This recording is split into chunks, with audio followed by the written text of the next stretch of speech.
J'ai même testé récemment, je suis pas très content d'un truc que faisait mon cabinet d'avocat. Il devait rédiger un contrat pour un deal. J'étais pas hyper content de la rédaction. J'avoue que j'ai fait refaire le truc par ChatGPT. Et ça a très très bien marché. Alors juste avant de commencer le podcast, si vous voulez être la personne la mieux informée de la pièce en business et tech, on a une newsletter totalement gratuite qui vous envoie en 3 minutes par jour les 5 actus que vous devez absolument connaître pour avoir un coup d'avance et prendre les meilleures décisions. C'est moi personnellement qui la rédige tous les jours. Il y a plus de 10 000 entrepreneurs, CEO, cadres sup et futurs décideurs qui la lisent tous les jours. Voilà, vous allez adorer, c'est gratuit encore une fois, c'est le premier lien dans la description. Alex, cet épisode, je l'attendais depuis longtemps parce qu'aujourd'hui, j'ai envie qu'on parle de concrètement comment est-ce que toi, dans ton activité, au sein de ta structure, eh bien, tu utilises personnellement et aussi au sein de tes équipes l'IA dans votre quotidien. Je vais rappeler très rapidement les chiffres que tu vas détailler et repréciser aussi juste après, bien sûr, mais on parle d'un chiffre d'affaires en 2025 de plus de 50 millions d'euros. Et on parle d'une soixantaine de collaborateurs pour 8 employés, au sens très stricto sensu du terme juridique. Donc finalement, ça fait un énorme chiffre d'affaires pour une masse salariale qui est extrêmement légère. Comment est-ce que vous utilisez l'IA, toi, tes employés, tes collaborateurs, au jour le jour dans vos opérations? Alors, merci pour la question. On va repréciser quand même sur les chiffres, histoire qu'ils soient extrêmement clairs et que la compréhension soit la plus claire possible. Les 148 millions, c'est des opérations signées en 2025 qui, pour repréciser pour ceux qui ne sauraient pas ou qui ne chopent pas le truc, nous, ce qu'on fait, c'est qu'on aide des promoteurs, des marchands de biens et des investisseurs à se rencontrer pour lancer des opérations immobilières. Et donc, nous, quelque part, soit on les aide à la porter, soit pas, mais on lance. Le fond de notre métier, c'est de lancer des opérations immobilières. Donc, 148 millions, c'est ce qu'on, dans d'autres business, on appellerait notre GMV. Il s'avère juste que dans le cas concret, nous, on fait partie des SPV, donc c'est comme si on les portait ou voilà. Et donc 148 millions, c'est le nombre de chiffres, enfin c'est le volume total d'affaires signé par Will en 2025 et qui va évidemment, parce que c'est des opérations immobilières, donc se décaler sur 3 ans. C'est-à-dire que en fait, entre le moment où on signe et le moment où on encaisse la marge, il y a 3 ans de délai. Donc, il faut quand même faire extrêmement attention quand on annonce ces chiffres. Hein, c'est ce qu'on le disait quand on se parlait avant l'épisode. On n'est pas Cursor, on n'est pas ce genre de boîte qui, quand ils font de la RR, ils le constatent le mois d'après. Nous, on le constate étalé sur 3 ans. Donc, on a on va dire un BFR qui est très, très, très, très, très important. Sur ces 148 millions de GMV, déjà, il y en a, et pareil, deuxième truc hyper important, que 102 qui sont constatés chez nous, entre guillemets. Il y a le delta entre 102 et 148 est constaté chez le client. C'est des opérations portées à 100% par le client. Nous, on n'est, entre guillemets, que prestataire sur ce delta-là. Et donc de 0 à 102, là, on est non seulement prestataire, mais en plus associé via différentes méthodes au projet. Tout ça géré par une équipe en effet de 8 salariés au sens où on l'entend, au sens propre du terme si tu veux, euh, qui ont un contrat de travail à temps plein avec nous en France et à l'île Maurice. Le reste qui nous monte de 8 personnes jusqu'à on va dire 65 collaborateurs, c'est des freelances, ce que nous on appelle des agents co, c'est-à-dire des personnes qui sont des apporteurs d'affaires mais exclusifs qui travaillent, rien ne les oblige, mais qui travaillent de manière voilà, à 100% pour nous et qui sont payés à la commission. Et en fait, la force de notre modèle, c'est que sur ce genre de job, on paye des commissions qui sont très, très, très hors marché et qui sont très, très importantes. Ce qui fait aussi que sur les 102 millions d'opérations dans lesquelles, par exemple, on est co-actionnaire, il n'y reste qu'une petite partie, entre guillemets, qui évidemment termine dans notre poche. Donc on est hyper généreux là-dessus. Donc en fait, beaucoup de gens sont pas sur nos effectifs, mais travaillent à temps plein ou proche d'un temps plein avec nous. Petite parenthèse juste sur ça déjà. tu as dit quelque chose d'assez intéressant et je ne sais pas à quel point ça concerne aussi toutes ces boîtes qui en ce moment annoncent des sommes délirantes avec 2 employés. Toi, vous êtes 8 à temps plein, mais une soixantaine si on compte finalement tous les prestataires, les freelances, les partenaires.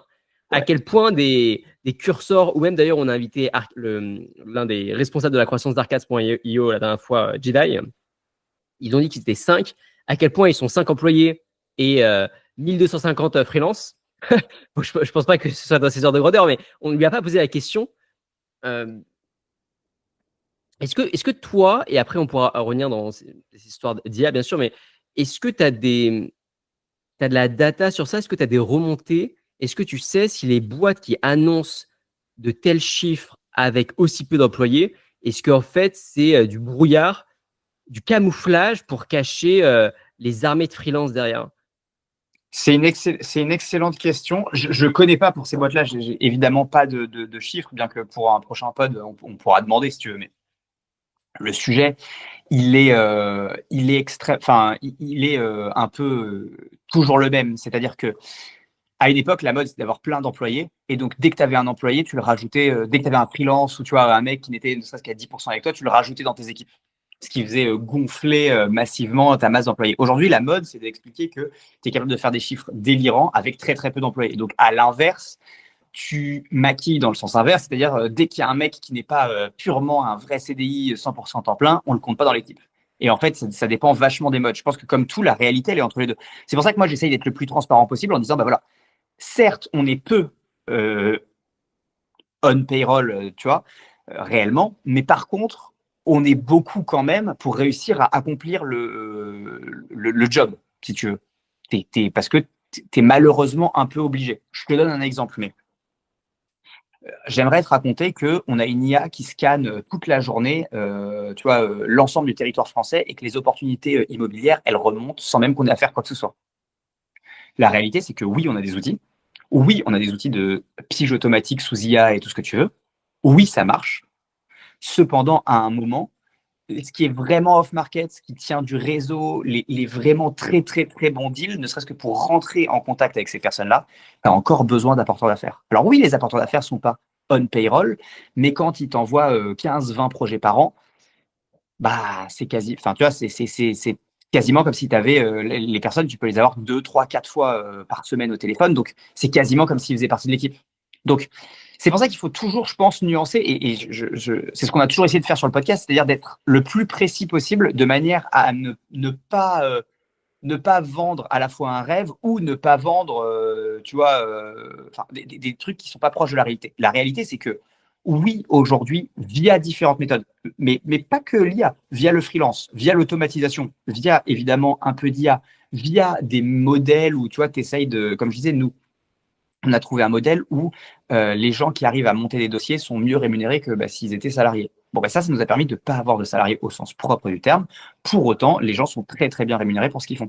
Et donc, quelque part, ça pèse sur notre balance sheet, c'est-à-dire que ça pèse sur la marge qu'on a sur les OP, comme ça serait d'un salarié. C'est juste que ce n'est pas vraiment des salariés. Si demain, il y a moins d'OP, on n'assume pas ce risque-là. Donc, tout ça, en fait, si tu veux, c'est des choses qu'il faut prendre en compte et qui donnent une image un poil différente, tu vois, de la réalité. Et c'est pour ça que je voulais faire, avant qu'on commence à savoir où est-ce que j'utilise l'IA, et on va rentrer dans le vif du sujet, mais je voulais faire ce petit disclaimer en disant, voilà, c'est pas de la magie non plus. Je ne sais pas ce que fait exactement Cursor, je ne suis pas capable de te dire. Après, nous, on n'est pas Cursor, nous, il y a du physique. Il y a des gens qu'il faut convaincre d'acheter des bâtiments, des gens qu'il faut convaincre de vendre des bâtiments, des gens à qui qu'il faut convaincre d'investir sur un projet, donc de prendre un risque, et ainsi de suite. Donc, nous, il y a forcément besoin de plus de relationnel, de suivi et tout ça. Je pense que Cursor, il doit être plus proche de réellement, oui, s'en sortir à 30 employés pour X millions. Après, je pense qu'il délègue tout un paquet de trucs parce que je pense que quand tu fais comme Cursor 500 millions de CA, je pense, déjà à mon niveau, j'en suis sûr, tu as en externe, et là, je ne les compte même pas dans les 65, mais des comptables. Et ton cabinet comptable, ils ont 15 personnes, des avocats, des juristes, des trucs. Et donc, ne serait-ce que tout cet écosystème que tu comptes évidemment pas dans ton. Voilà, ils sont nécessaires à Cursor pour faire leur travail, parce qu'ils doivent avoir des problèmes juridiques, parce qu'ils doivent avoir besoin de créer des contrats, parce qu'ils doivent avoir besoin de... Et donc, ils externalisent, je pense, un paquet de trucs. Je pense que ce qui est réel aujourd'hui, c'est que tu as de moins en moins besoin. Moi, à une époque, en IMO, le truc, c'était d'avoir tous tes comptables en interne. Bon, ben moi, comme toute startup, mon cabinet comptable, il est en externe. Enfin, tu vois. Et je pense que, alors c'est tout bête, hein, mais je pense que tout ça vise petit à petit à rendre les équipes, les core teams, plus petites et plus petites et on va dire plus agiles. Et derrière, bah, c'est de la presta, c'est des sous-traitants, c'est tout ça. Mais, Ok. mais on va rentrer maintenant dans le vif du sujet, qui est qu'est-ce que l'IA a changé ces dernières années. Et c'est vrai, par contre, que l'IA, au sens large du terme, hein, l'IA, l'automatisation, enfin, toutes ces techniques-là ont quand même changé beaucoup, beaucoup, beaucoup, beaucoup de choses. Je te propose qu'on fasse par ordre chronologique peut-être, soit on part du bas, soit on part du haut, et ensuite on déroule toute la chaîne. Quand je dis du haut et du bas, c'est on part de toi, comment tu utilises toi au processus pour réfléchir, ta prise de décision, et puis après comment on peut descendre jusqu'au plus bas niveau de l'échelle, si je peux dire comme ça. Ça te va ou pas? Ouais, vas-y, bah écoute, on va commencer par moi, nickel. Let's go. Moi, alors, et en plus j'ai changé récemment. C'est intéressant parce que j'ai changé récemment comment dire, de position sur l'IA. Je sais pas si tu te souviens, on avait eu une discussion dans un des podcasts, ça devait être il y a 6 ou 8 mois, et je t'avais dit, ouais, moi l'IA, je m'en sers pour faire des tâches, mais je m'en sers pas pour réfléchir. Tu m'avais dit, mais tu devrais, et ainsi de suite. Et je t'avais dit, ouais, mais je trouve ça pas toujours machin. Depuis qu'ils ont rajouté, tu sais, le fait que tu aies une mémoire qui soit quand même de plus en plus précise, je dois reconnaître que je m'en sers de plus en plus pour réfléchir. De plus en plus pour faire tu vois, du ping-pong mental, comme si j'avais quelqu'un. Et donc, je lui pose des questions et je me dis, tiens, je pourrais faire ça. Et puis, moi, je base ma réflexion sur des insights qu'il me donne. Je change tu vois, je change les invariants en disant, bah, s'il se passait ça, alors, t'en penses quoi? Et donc, je m'en sers pour réfléchir. Je m'en sers comme un sparring partner intellectuel. Ça, c'est le premier truc. 2, je m'en sers pour tout ce qui est rédaction. Alors, pourquoi? Parce que moi, je suis pas très bon en rédaction. Pas très bon. Je fais pas mal de fautes. Enfin, bref, voilà. Donc, je me sers vachement de l'IA actuellement pour rédiger un paquet de trucs. Tu vois, si j'ai un mail un peu délicat à faire, je trouve que... Alors, je me sers de 2 trucs. Hein. Je me sers de ChatGPT et je me sers de Gemini directement dans Google Mail. Là. Pour faire avec la version pro, tu as ça. Et tu peux faire des mails vraiment de qualité, tu vois. J'ai même testé récemment. J'étais pas, enfin, justement, j'étais pas très content d'un truc qui avait fait mon cabinet d'avocat. Il devait rédiger un contrat pour un deal. J'étais pas hyper content de la rédaction. Et le partenaire de l'autre côté qui devait recevoir le contrat, pareil, on n'était pas content sur la formulation et ainsi de suite. J'avoue que j'ai fait refaire une partie du truc par ChatGPT. Et ça a très très bien marché. Approuvé par l'avocat ou pas? Ou non, directement, l'avocat te l'a envoyé, tu l'as fait corriger par ChatGPT, tu l'as envoyé à ton partenaire. Oui, mais approuvé par l'avocat de la partie adverse. Ah oui, ok.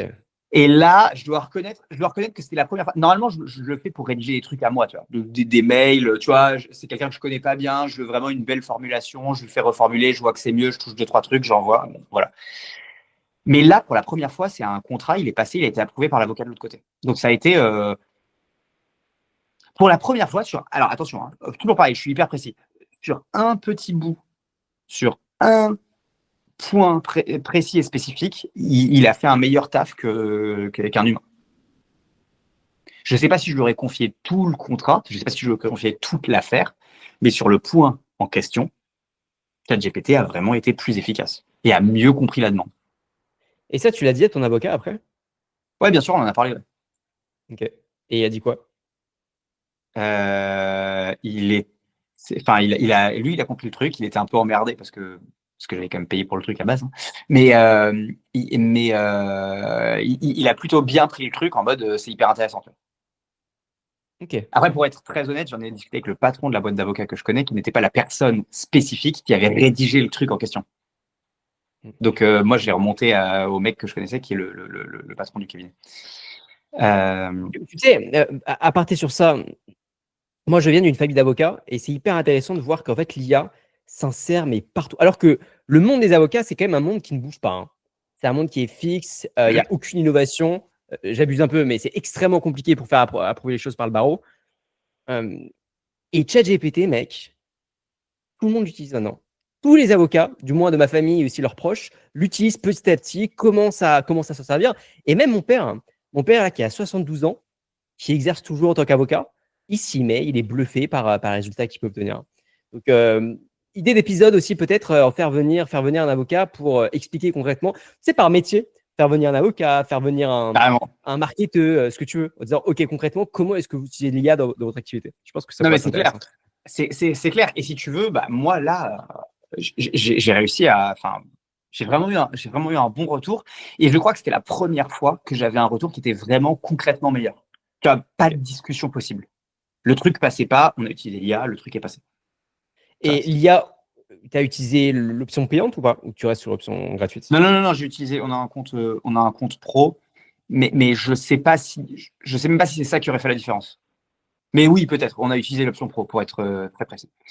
Euh, Juste pour bien comprendre le mécanisme, tu as juste pris le contrat, copié-collé, ChatGPT, corrige-moi ce point, OK, intéressant, tiens, je te l'envoie au partenaire. C'était quoi ton process non, exact pour corriger un contrat? non, c'est pas comme ça que je l'ai fait. J'ai dit, voilà le contrat, il y a telle clause qui me pose problème, voilà la manière dont moi, à l'oral, j'exprime ce qui devrait être exprimé juridiquement. Là, j'ai expliqué avec mes mots un paragraphe et il m'a rédigé le paragraphe de manière propre pour juridiquement convenable. Et après, le paragraphe, tu l'as copié-collé dans le contrat existant ou tu lui as demandé de tout régénérer et ensuite tu as Non, alors téléchargé? non, j'ai pas fait ça, mais là, parce que de toute façon, on discutait plus que de ce point-là, il s'avère que j'ai fait un avenant. On a juste fait un avenant au point en question. Je l'ai envoyé, j'ai dit est-ce que l'avenant convient? Oui, et fin de l'histoire. On a OK, fait un OK. avenant. On était d'accord sur tout le reste. Du coup, on avait sorti le truc la première fois pour pouvoir signer, bloquer les trucs. Je te passe les détails du deal en question, mais il s'avère que c'était un avenant. OK, ça marche. Donc là, c'est toi la nouvelle manière d'utiliser l'IA aujourd'hui pour donc avant, c'était uniquement pour la rédaction et aujourd'hui, c'est pour la réflexion, le brainstorming, le sparring partenaire intellectuel et aussi pour certaines tâches quand même un peu sensibles comme la rédaction de contrat dans le cas où tes prestataires actuels font pas toujours affaire. Carrément. Et dernier point hyper important, c'est la recherche. Mais les recherches compliquées, parce que la recherche normale, tu peux aller sur Google, tu as limite, j'ai envie de te dire, en fait, ça va plus vite, quoi. Mais par contre, je voulais voir, je voulais étudier toutes les grosses boîtes tech, combien elles ont levé, combien elles avaient de revenus en face de leur levée et quels étaient les multiples. Et ça, c'est trop chiant. C'est trop chiant. Pourquoi? Parce que si tu veux le faire sur toutes les boîtes, tu dois retrouver tous les articles de levée de fonds, qui des fois ont 10, 15, 20 ans. Des fois, il n'y a plus d'articles ou c'est difficilement trouvable. Des fois, dans un article, tu as le chiffre d'affaires, dans un autre article, tu as le taux de croissance entre les deux levées. Des fois, tu as le chiffre dans une autre levée. Des fois, les chiffres, ils ne sont pas d'accord pour X ou Y raison. Des fois, tu as la valo, tu n'as pas la valo. Bref, c'est un peu le bordel. Et je voulais une overview de toutes les grosses boîtes tech et combien elles avaient levé, quelle était la valo, quel était le multiple, quel était le chiffre d'affaires, quelles étaient éventuellement les pertes si tu peux les avoir, ou les gains ou les pertes. Souvent, les tours de seed, pré-seed, série A, c'est des pertes en face de ça. Et je lui ai dit, OK, fais-moi l'analyse. Donc, je décris l'analyse que je cherche et je lui ai demandé, fais-moi un tableau avec ça. Et là, en 1 minute, j'avais tout. C'est une recherche qui peut-être m'aurait pris quasiment, pour le faire sur toutes les boîtes, ça m'aurait pris une journée. Là, j'ai eu à taper le prompt une fois. Il me l'a sorti correctement. C'était pour Meta. Et après, je lui ai dit, OK, fais-moi pareil pour Google. Fais-moi pareil pour Snap. Fais-moi pareil pour Airbnb. Fais-moi pareil pour... Et en fait, j'avais tous mes trucs nickel dans une seule conversation que je peux aller revoir avec des beaux tableaux, des trucs comme ça. J'ai fait un sanity check, si tu veux. Je suis allé vérifier. Il y en avait 2, 3 où il y avait 2, 3 trucs pas très cohérents, je suis allé vérifier. Et en effet, des fois, il hallucine un peu quand il n'a pas les infos, en fait. Il essaye d'en conclure quelque chose et des fois, les conclusions, elles sont pas bonnes. Mais 80% du temps, ou 80, même 98% du temps, c'est bon. Est-ce que tu es allé voir les sources ou pas? Parce que certaines fois, tu Ouais, cliques sur les sources, tu tombes sur un article qui n'a rien à voir, sur une page d'accueil. ça arrive complètement que parfois les sources elles soient foireuses. Mais là, il s'avère que je suis allé vérifier chacun des chiffres et tout, et que c'est un peu, enfin, encore une fois, j'ai pas tout vérifié ligne par ligne, mais j'ai fait des sanity checks et sur les sanity checks sur 10 fois, tu vois, 10 fois c'est revenu bon. Et la seule fois où c'est revenu pas bon, c'est quand j'avais déjà un doute sur le chiffre de base. Déjà, le chiffre, il me paraissait chelou, je suis allé le vérifier. Et en effet, c'était un chiffre non accessible et le chiffre non accessible ne faisait pas sens, si tu veux. Je te donne un exemple, mais c'est comme s'ils disaient ils ont fait en 2012 100 millions, on a en 2014 300 millions. On n'a pas le chiffre de 2013, mais le chiffre de 2013, c'était probablement 2 milliards. Bah non, il n'y a pas une boîte tu vois, qui fait ça, enfin c'est très bien, et après qui se remet à croître, tu vois, c'est très bizarre. C'était très bizarre. Et en fait, effectivement, le chiffre de 2013 était pas accessible. Par contre, la valo à ce moment-là, c'était 2 milliards. Et donc, il a pris 2013, 2 milliards. Et puis, tu vois, il s'est dit, ouais, vas-y, ça passe. Et en fait, c'était pas logique. Et pourquoi cette information, tu l'as pas, t'es pas allé la chercher ailleurs? Je te pose la question pour savoir un peu comment les personnes réfléchissent face à des alternatives et pourquoi est-ce que à la fin de la journée, on va sur ChatGPT alors que tu pourrais aller sur Crunchbase, alors que tu pourrais aller sur CB Insights et toutes ces datas, tu pourrais les retrouver finalement sur ces outils avec plus de sources, peut-être plus de Trop data chiant. encore. Trop chiant. Parce que là, tu vois, par exemple, ce truc-là, j'en ai besoin une fois. Donc, c'est-à-dire que ça implique qu'il faut que je paye Crunchbase alors que je paye déjà ChatGPT. Si je pose la question à ChatGPT, il me le donne tout de suite. Deux, bon, là, je suis d'accord avec toi que Crunchbase, ils répondent parfaitement à la problématique que là, j'avais. Mais sinon, tu vois, si la problématique, elle change un peu et que, tu vois, c'est, j'en sais rien, d'autres choses, enfin, tu vois, comment on monte un permis de construire en France. L'avantage de ChatGPT, c'est que je peux lui poser toutes les questions que je veux. L'autre jour, je lui disais, optimise, tu vois, ma routine santé dans ma vie. Et il allait me trouver des trucs avec des sources, des idées, des machins. Il y a 90%, tu le sais déjà, et puis il te trouve 10%, tu vois, de golden nuggets qui te sort de tu sais pas où, tu vois, d'un article que tu avais raté, et ainsi de suite. L'avantage, en fait, c'est que ChatGPT, même ce que tu ne sais pas, il peut finir par te le proposer. Alors que si tu ne sais pas que ça existe, tu peux pas chercher dans cette direction, toi. Donc tu fasses énormément de recherches pour finir par tomber sur un truc que tu ne connais pas, tu vois. Alors que lui, il va te trouver des sources potentiellement dont tu n'as même pas idée. Alors des fois, elles sont mauvaises, certes, mais des fois, ça te fait un petit, tu vois, un breakthrough, quoi. En fait, ce dont je me rends compte, c'est que d'ici 10 à 20 ans, voilà comment je vois les choses. ChatGPT comme interface unique. Et en fait, tous les autres SaaS, CB Insight, Crunchbase, tout le reste, ça va devenir des dark kitchen de la data. Et en fait, leur seul client, ça va être ChatGPT ou des concurrents similaires. Et finalement, ils vont avoir un seul client. Ils vont pouvoir pricer cher, pourquoi pas. Mais par contre, la seule personne qui va avoir accès au client final, je pense que de plus en plus, ça va être ChatGPT. Et il y a comme ça des business, à mon avis, qu'il est possible de créer pour de business, soit intermédiaire des brokers, justement, de personnes qui disent bah, moi, je connais des personnes qui ont accès à beaucoup de data intéressantes. Je ne parle pas des réseaux sociaux et tout, je parle des journaux, je parle des boîtes de data. Si vous voulez, je vous fais un prix de gros.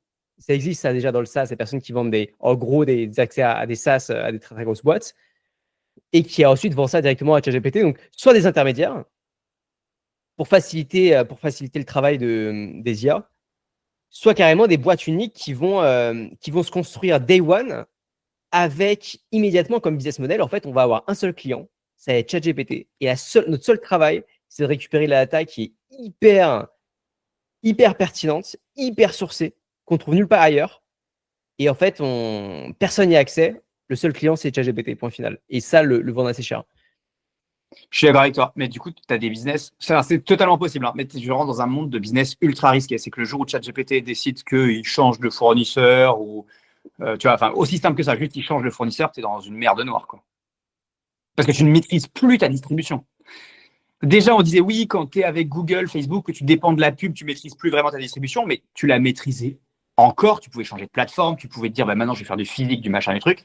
Là, tu as un seul client possible, tu maîtrises plus rien. C'est un peu le business des plateformes de streaming, hein. Aujourd'hui, il y a Netflix, principalement, qui contrôle le marché. Quand tu veux sortir ton.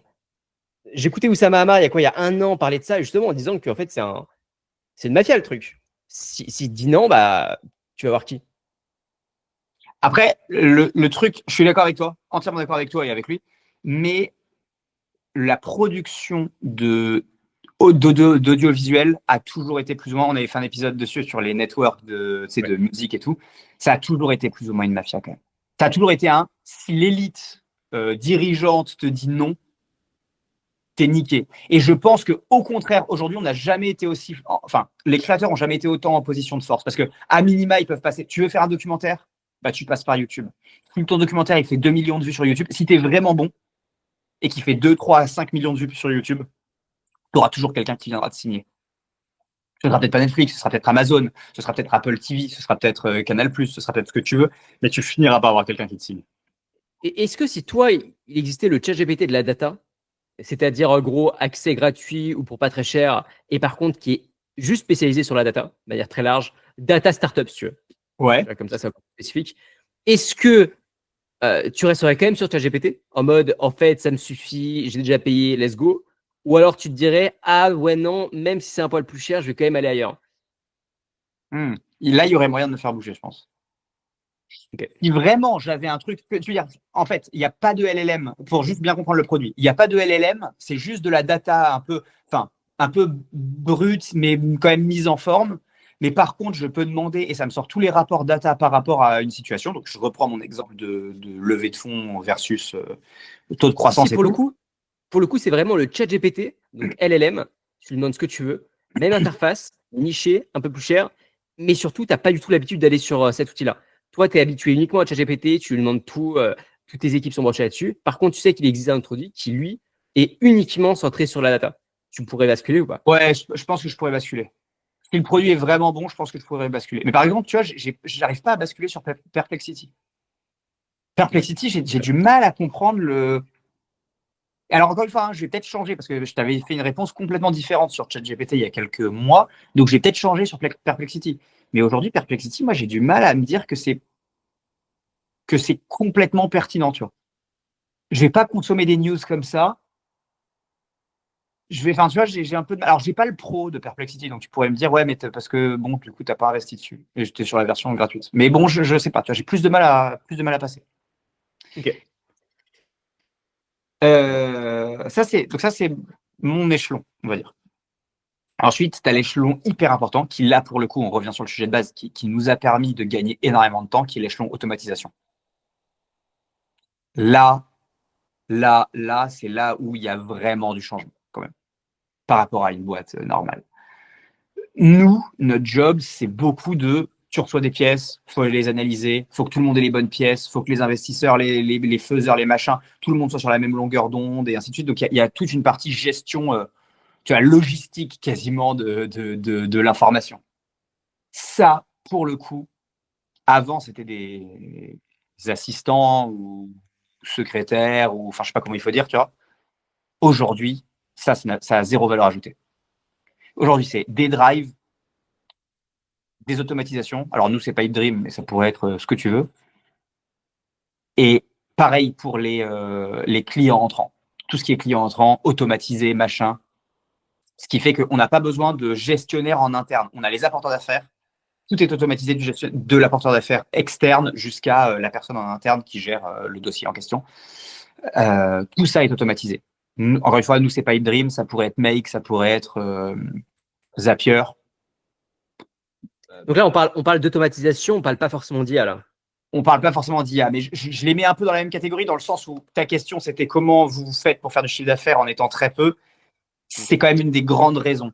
Certes, il n'y a pas d'IA, mais par exemple, tu vois, quand on reçoit des demandes d'étrangers, parce qu'on bosse beaucoup avec des étrangers, quand on reçoit des demandes d'étrangers, il y a une IA qui traduit alors, c'est du traducteur, hein, c'est du DeepL ou je sais pas quoi, mais qui traduit les demandes pour que des gens qui parlent que français puissent les traiter, et ainsi de suite, tu vois, et que quand ils fassent une réponse, elle soit traduite aussi. Donc, tu vois, on a réussi à automatiser plein de petits trucs qui peut-être nous auraient rajouté peut-être 5 personnes, au moins.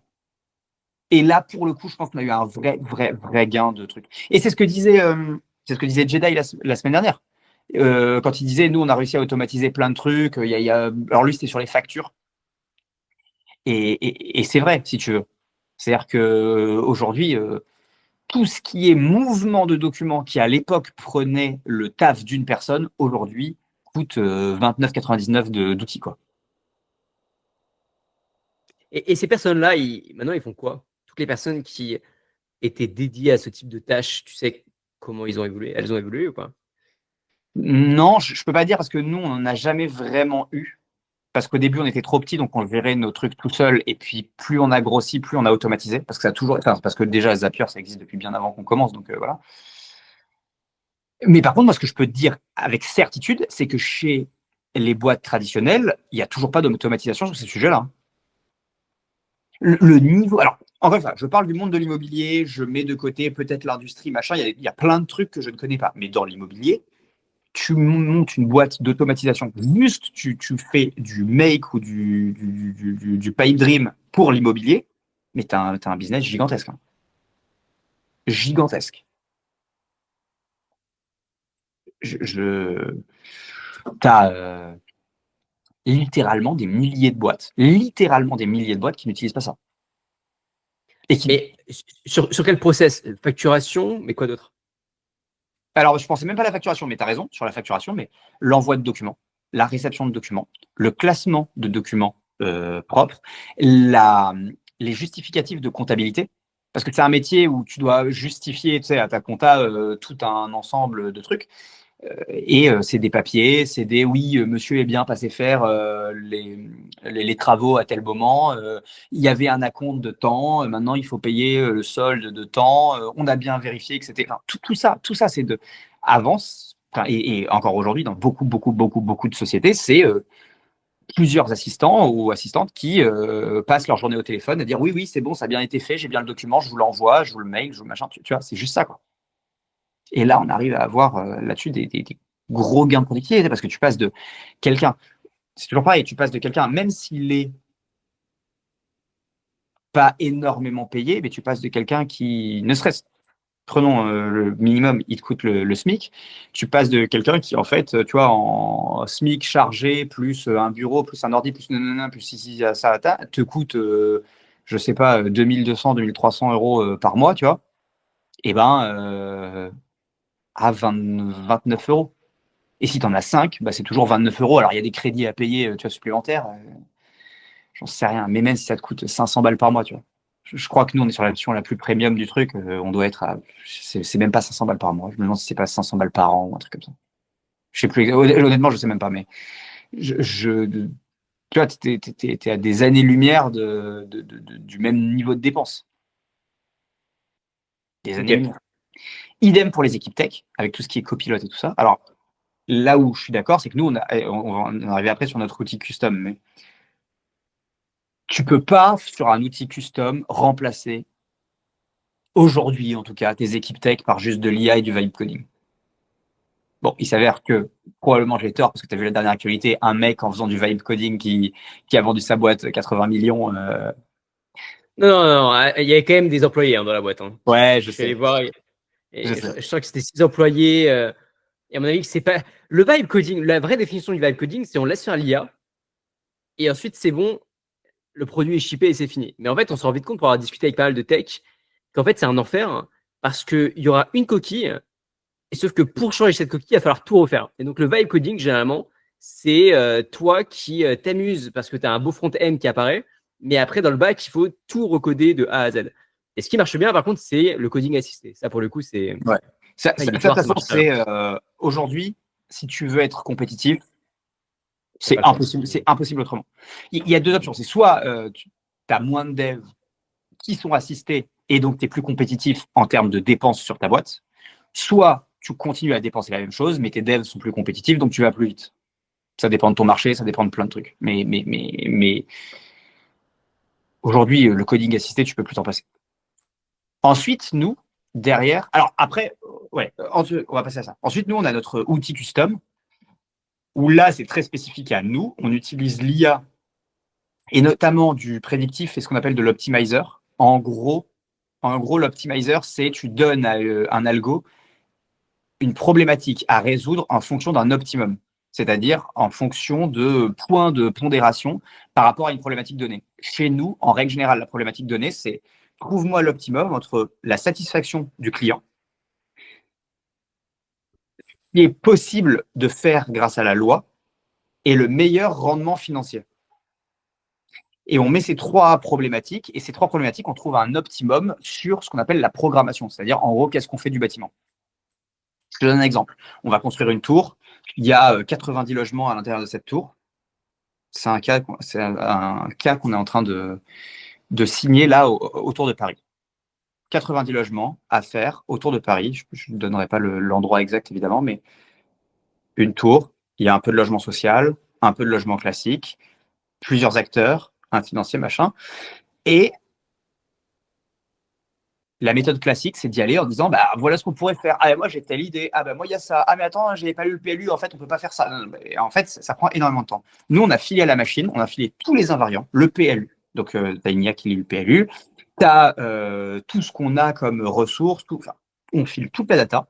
Et ensuite, l'algo, ce qu'il fait, c'est qu'il va te chercher le point optimal entre le rendement, ce que veulent les gens. Pourquoi c'est important ce que veulent les gens? Parce que si tu as un truc que les gens ne veulent pas, tu ne vends pas. Et si tu ne vends pas, c'est très bien de construire un bâtiment, mais il va te rester sur les bras et tu ne gagneras pas d'argent et tu es dans la merde. Et évidemment, comment tu sais ce que les gens veulent? Ça, c'est notre truc custom. C'est-à-dire qu'on a des partenariats pour récupérer de la data sur les souhaits exprimés des gens. C'est-à-dire que les gens disent bah, moi, j'ai besoin d'un T2 à tel endroit pour 500 000 balles. Bon, T2 pour 500 000 balles, c'est débile, mais T2 pour 300 000 balles. Je gagne tant, je vis avec 2 enfants, ça, tu vois, et anonymisé évidemment, mais on récupère des personas, et avec ces personas, quand on se dit, je n'importe quoi, à l'échelle d'une ville, on a plus de 10 000 personnes qui cherchent sur une période de 6 mois, et ben on est capable de dire, a priori, il y a un marché là. Ça, c'est la data pour aller chercher le souhait des gens. Ensuite, tu as la data qui est enfin, tu as l'impératif financier. Donc, le but, c'est de maximiser le profit. Il faut être clair, quand tu construis un bâtiment, tu ne le fais pas, en tout cas quand tu es un promoteur et que tu n'es pas à l'État directement, tu le fais pour gagner la marge, la meilleure marge possible. Ce qui d'ailleurs est important, parce que tu n'es financé par la banque que si tu dépasses certaines exigences de marge. Aujourd'hui, en dessous de 7% de marge, c'est quasiment impossible de se faire financer par une banque. Pourquoi? Parce que si tu as la moindre erreur dans ton projet, en fait, tu deviens, non pas, c'est pas que la banque veut que tu gagnes de l'argent. Quelque part, elle s'en fout un peu, la banque, que ta marge soit respectée ou pas. Ce que ta banque veut, c'est que s'il y a un problème, tu ne passes pas en négatif. Et quel que c'est le buffer entre le négatif et toi qui gagnes de l'argent, bah, c'est ta marge. D'où le fait qu'il demande plus de 7% de marge. Donc, impératif financier, impératif marché et impératif légal. Dans telle commune, tu n'as pas le droit de construire à plus de 50 mètres de hauteur. Si tu construis à 50 mètres de hauteur, alors il te faut 3 mètres de recul par rapport à la rue. Tu n'as pas le droit de faire des T4 parce que, ou des T2 parce que, j'en sais rien, ils ont trop de jeunes et puis ils veulent vieillir un peu la population pour whatever reason. Bref, tous tes invariants en fait, qui sont soit donnés dans le PLU, soit donnés directement par la mairie où tu les connais. Et une fois qu'on a tout ça, on a un algo, et ça, c'est vraiment notre force à nous, c'est notre outil interne, et c'est là où on est fort sur la partie IA, entre guillemets. Alors, IA, c'est de l'optimizer qui est vraiment une sous-branche de l'IA qui est loin d'être du génératif. On n'est pas du tout sur... Nous, on s'en fout quelque part du génératif. À la limite, on a juste besoin, pour lire le PLU, d'outils de reconnaissance. Et ça a vraiment donné, notre couleur tech, et deux, une efficacité très très grande par rapport à ce qui existait avant, c'est-à-dire le doigt mouillé. Moi, je me souviens avoir fait avec certains clients des rendez-vous où les mecs me disaient, moi, ma force, c'est que j'ai du pif. Je sais ce que les gens veulent, tu vois. Ça, c'est bien. Et oui, il y a des gens qui ont du pif, et oui, il y a des super entrepreneurs. Sauf que rationnellement, ça ne t'empêche pas d'avoir du pif. Tu peux toujours prendre une décision différente, c'est de l'aide à la prise de décision. Par contre, quand tu connais les invariants, tu évites les erreurs. Si tu vois que personne dans la zone ne cherche le T3, Même si ton pif, il te dit d'en faire, si sur 10 000 ou 20 000 ou 30 000 personnes, il n'y a pas un mec qui cherche du T3, là, il faut peut-être reconsidérer le truc quand même. C'est qu'à un moment, il y a un problème. Donc ça nous a beaucoup aidé. C'est l'outil custom. C'est vraiment l'outil custom. Aujourd'hui, l'outil custom, en plus, il sort des data qui, là, pour le coup, on a intégré ChatGPT. Les data sont lues par ChatGPT et permettent de faire des textes en langage naturel, ce qui permet à des équipes de promotion de lire sans avoir besoin de lire des graphiques mathématiques qui sont un peu relous. Idem pour les mairies, idem pour les investisseurs. Bon, les investisseurs ils ont plus l'habitude, mais ça, c'est quand même très cool. Et juste la data que tu récupères, tu as parlé de partenariat Oui. avec d'autres plateformes, j'imagine. Comment ça se passe concrètement? Vous achetez cette data, ils doivent, comment eux ils la récupèrent? Comment vous nourrissez l'algo? Alors, je vais botter en touche sur qui et quel est le cadre autour de ça, évidemment. Mais globalement, ce qu'il faut comprendre, c'est on a des partenariats qui sont, si tu veux, RGPD friendly, avec des entreprises qui, pour X ou Y raison, ont cette data. Et la manière dont ça fonctionne, c'est Alors, ça peut fonctionner de différentes manières. Soit il y a des API pour les plus data-driven d'entre eux, soit c'est de la data brute, anonymisée. En fait, on achète du persona. Et ensuite, il y a différents business models. Ça peut être de la rétrocession, ça peut être du partage de marge, ça peut être de l'achat brut. Ça dépend comment elle arrive, dans quelle qualité, et ainsi de suite. Ok, super intéressant. Je serais curieux de creuser davantage ça parce que c'est des nouveaux marchés. On n'a pas Carrément. forcément l'habitude d'entendre parler de ça. Souvent, alors, je peux donner C'est aucun acteur. Je peux donner aucun acteur parce que là, pour le coup, ça concerne plus nous. Autant quand c'est nous, je suis hyper transparent et je peux tout te dire. Là, ça concerne d'autres gens. Mais ce qui est clair, c'est que dans ce cas, ce n'est jamais un acteur dont c'est le business model. C'est toujours un acteur qui monétise quelque chose qu'il n'utilisait pas avant. Ok. Voilà. Et vous, est-ce que tu peux donner les chiffres ou pas? Vous achetez pour combien, par exemple, la data d'une personne, l'unité? Non, mais c'est pas que je veuille pas te le dire, c'est que je suis incapable de te dire à l'unité du genre un persona, comme s'il y avait. Alors, encore une fois, on connaît pas son nom, mais genre Jean-Michel, combien j'achète sa data? C'est ça, un peu comme dans les médias, combien on achète le lead. Non, ça, je suis incapable de dire. En fait, la plupart du temps, c'est un fees d'abonnement qui varie entre 300 balles par mois jusqu'à quelques milliers d'euros par mois. Et après, en règle générale, je me démerde avec la data brute. Et si c'est une sorte de partage de marge, c'est un peu différent. C'est quand on vend quelque chose, il y a une rétrocession. Et donc là, la rétrocession, tu vois, elle peut aller c'est quelques pourcents, de 1 à 3% de ce qu'on gagne. Mais bon, du coup, c'est noyé dans une prestation plus large, où on amène du financement et ainsi de suite. Enfin, bref. En fait, c'est intéressant parce que faudrait qu'un jour on parle de l'histoire de Will. Moi, je t'ai connu lorsque Will, vous parliez à du B2C et j'ai l'impression que ce travail de data, finalement, vous alliez la récupérer auprès de ce B2C directement via un service qui était gratuit. Vous alliez monétiser la data derrière. Et j'ai l'impression que le pivot que vous avez fait, dis-moi si je me trompe, c'est que vous vous êtes dit, bon, c'est pas là où est-ce qu'on gagne de l'argent. Peut-être que cette partie-là, on va la déléguer en achetant la data ailleurs et nous, on va se concentrer sur le B2B. Parce que toute la partie B2C, elle est un peu morte aujourd'hui côté Will. Alors, tu as partiellement raison, même si on a toujours en interne des canaux d'acquisition.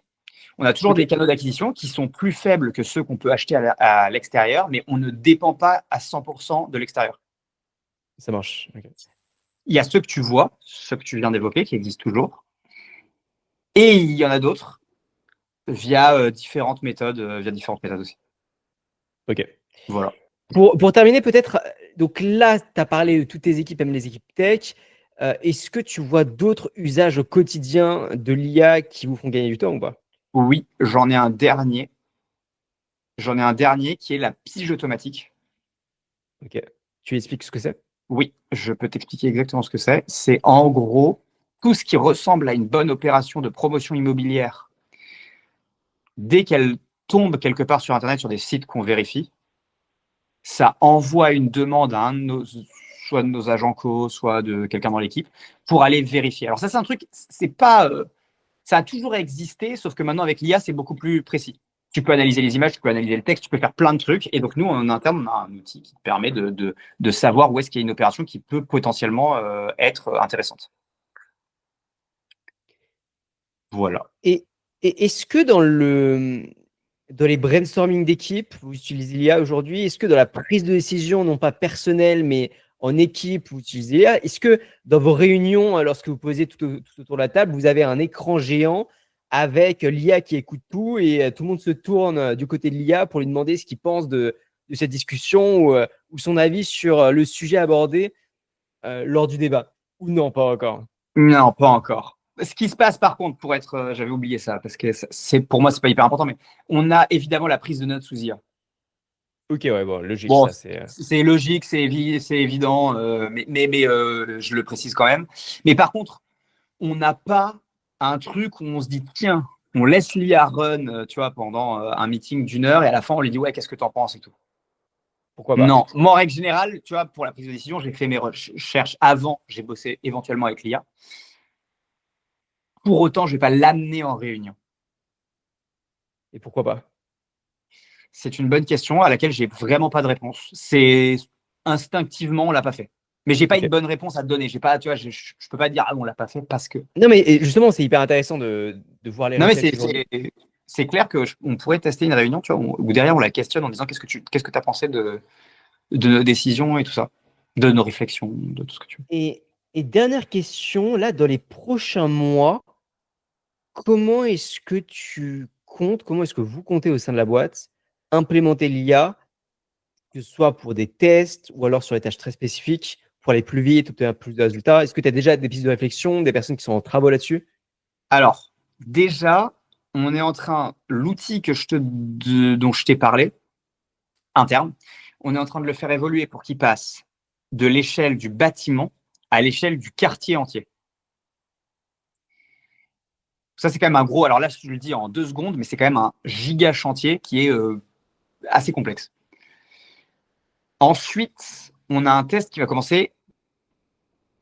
Pour le coup, là, je peux malheureusement pas encore en parler parce que c'est pas du tout. Il n'y a aucune certitude, donc je ne veux pas annoncer une connerie.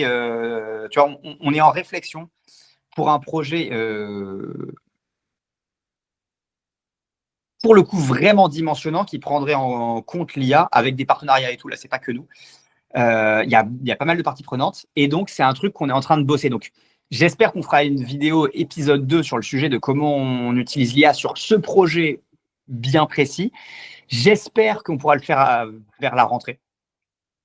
Soit pendant l'été, soit à la rentrée. On est dans les phases finales de négociation, mais rien n'est sûr pour le moment. Rien n'est sûr, donc celui-là, j'ai du mal à répondre. Mais ce qui est clair, c'est que déjà, on va faire évoluer notre outil et que l'outil va devenir vraiment, tu vois, un advisor de la ville. Ça, c'est l'objectif dans la prochaine année, c'est de réussir à passer un cran au-dessus et qu'il soit utilisé pour ce qu'on appelle de l'aménagement ou des opérations d'ensemble. Ça, c'est vraiment hyper important pour nous. Dernier point, on aimerait bien, parce que tu sais que quand on produit une opération, on la garde derrière en règle générale, dès qu'on peut, on la garde en gestion. C'est-à-dire qu'en fait, c'est nous qui, pour le compte de l'investisseur, assumons la gestion et on essaye de créer un outil, pas forcément très compliqué, où ce serait juste de l'API, pour le coup, ce serait juste un wrapper, mais de communication avec les habitants du building en question. 2 choses l'une. Une, parce que c'est mieux en termes de, comment ça s'appelle, d'expérience client. Et 2, parce que ça nous permettrait d'avoir de la data post-construction qu'aujourd'hui, on a très, très peu.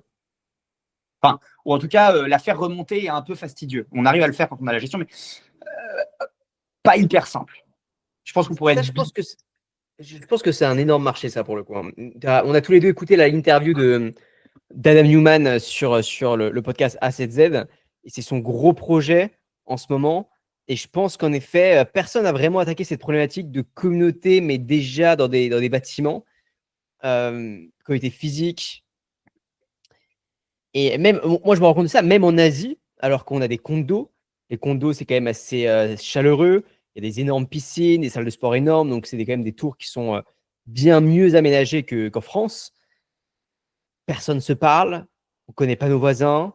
Il n'y a rien qui est organisé avec la collectivité ici. C'est chacun un peu dans son coin. Je pense qu'on pourrait faire un épisode dédié sur cette industrie-là spécifique, toutes les opportunités à l'intérieur. Je suis entièrement d'accord avec toi. De toute façon, la PropTech, pour moi, mon analyse, c'est que la PropTech a vachement souffert de, malheureusement, beaucoup de fails.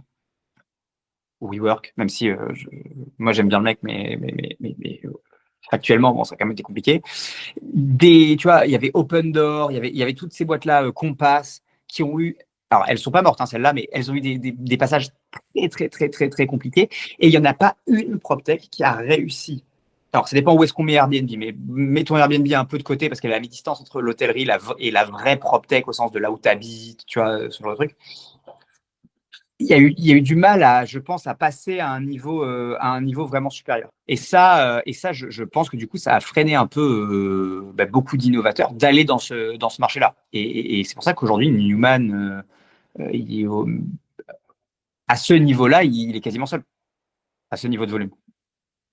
Et avec ce niveau d'investissement aussi, que ce soit ses propres fonds ou Andreessen Horowitz. Andreessen Horowitz, ses propres fonds et les fonds des mecs qui participent à ces opérations. Bien sûr. Tu vois, ils ont levé un fonds en Arabie Saoudite de 300 millions. Ce qui est juste impressionnant, si tu veux. Ce qui est, ne serait-ce que pour faire du bâti, enfin, je veux dire, c'est autant de fonds propres, si ce n'est plus, qu'une boîte comme Nexity. Alors, c'est pas leurs fonds propres, oui, ils vont devoir les rendre, et oui, ils vont devoir rendre un rendement dessus, c'est pas aussi simple que ça, mais c'est quand même des montants, enfin, on parle de montants qui sont astronomiques. Comme quoi, il n'est pas grillé, Adam Human. Hein. Non, mais parce que je pense que griller, c'est un truc très dans notre tête à nous, Français. Bien sûr, il y a des mecs qui vont gueuler, il y a des mecs qui vont dire ouais, je te reçuis pas et tout. Mais je te mets ma main à couper sur un truc. Hein. Si ça repart un peu bien, Masayoshi Son, il revient. Et il le refinance.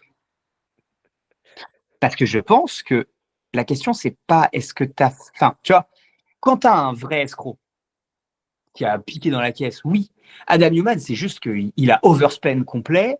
Il a quand même créé une boîte qui, qu'on le veuille ou non, a été pendant très longtemps une référence sur une classe d'actifs et toujours une référence sur une classe d'actifs, quand bien même elle a plus ou moins fait faillite, ou enfin en tout cas, tu vois, les actifs ont été récupérés à droite à gauche.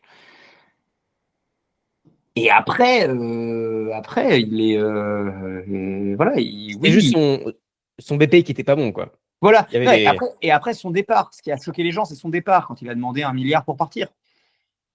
Bah, les mecs lui ont donné, ils avaient qu'à négocier et lui dire non, tu vois. Enfin, à un moment, oui, il est parti avec 1 milliard. Bon, bah, ils pensaient pouvoir sauver la boîte sans lui. Ils ont pris leur risque. Enfin, tu vois, c'est des invests. À un moment, c'est des grands garçons. Et donc voilà. Je pense qu'il a niqué personne. Qu'après, il l'abuse. Oui, mais c'était aussi le profil. Tu crées une boîte de coworking à 50 milliards si t'es pas un peu, tu vois, t'es pas un peu fêlé. Et donc, tu savais en investissant que le mec, tu vois, était. Bon, là, on dérive un peu, mais c'est un sujet qui est passionnant. Je propose qu'on en fasse peut-être un prochain épisode. Ouais. Ça va faire 1 heure et quelques qu'on tourne. Voilà, fin d'épisode sur comment Alex, au sein de Will, que je vous conseille d'aller voir, du coup, WYL, on mettra le lien en commentaire, en description, donc utilise l'IA. S'il y a des secteurs de métier que vous voulez qu'on essaie de deep dive, que ce soit en invitant des personnes pour leur poser la question, ou alors que nous-mêmes on deep dive de notre côté, ou alors des industries, ou que sais-je, n'hésitez pas à nous le dire en commentaire. Et puis, abonnez-vous, ça nous fait vraiment plaisir, que ce soit sur YouTube ou alors sur Spotify, Apple Podcast, là où vous nous regardez. Merci infiniment, et puis on se retrouve la semaine prochaine. À plus.